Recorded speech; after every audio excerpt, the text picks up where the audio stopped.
universitário do YouTube, aqui quem fala com vocês é o professor Rafael Barbosa. E hoje nós estamos aqui no canal Química Online para falar para vocês sobre estrutura atômica. Vamos lá. Pessoal, o átomo, como a gente sabe, é a partícula fundamental da matéria, né? E essa partícula fundamental é constituída de subpartículas, também chamadas de partículas subatômicas.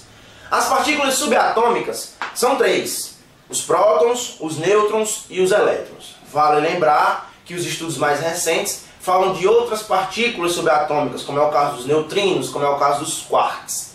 Então a gente não vai abordar essas partículas hoje, até porque nós não estamos falando de química quântica.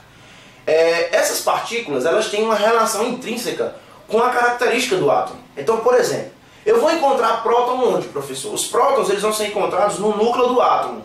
Então o núcleo do átomo é que concentra os prótons. Fora no núcleo do átomo eu tenho também os nêutrons. Então prótons e nêutrons, pessoal, eles vão participar diretamente da massa do átomo. Então quando eu for calcular a massa de um átomo, eu vou fazer massa é igual a prótons mais nêutrons.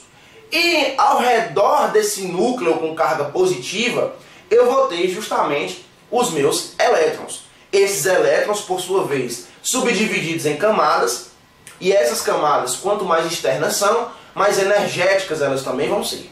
Então, olha só, ao redor do átomo eu tenho os elétrons girando em órbitas, certo? E no núcleo do meu átomo eu tenho os prótons e tenho os nêutrons. Vale lembrar para você também que, por que a massa do átomo ela é constituída por prótons e por nêutrons, e não também pelos elétrons? Porque os elétrons eles podem ser perdidos ou podem ser ganhados de acordo com o tipo de ligação química. Então, dependendo do tipo de ligação que o átomo faça, esses elétrons eles podem mudar de quantidade. Por isso que a gente não mede a massa do átomo em relação aos elétrons. Mas também, lembrar para você que no estado fundamental, e qual é o estado fundamental, professor? É o estado em que o meu átomo nem é cátion e que o meu átomo nem é ânion. Professor, e o que é cátion e o que é ânion? Cátion e ânion é uma designação para íons. Os íons eles podem ser catiônicos na forma de cátions ou eles podem ser aniônicos na forma de ânions. Catiônicos, ele tem carga positiva e perde elétrons, e aniônicos, carga negativa e ganha elétrons. Professor, por que ele tem carga positiva quando perde elétrons? Lembra que eu dei a informação para você de que no estado fundamental o número de prótons é igual ao número de elétrons? Sei que você lembra. O próton tem carga positiva e o elétron tem carga negativa. Quando essas cargas são iguais, eu digo que o átomo está no estado neutro. Iguais que eu digo na mesma quantidade. Se tiver 10 prótons, 10 elétrons, a quantidade de carga positiva é igual à quantidade de carga negativa e, consequentemente, eles têm a mesma carga e é um átomo neutro, estado neutro. Quando eu perco elétrons, eu fico com um excesso de carga positiva. Por isso que o cátion, quando ele tem carga positiva, ele perde elétrons.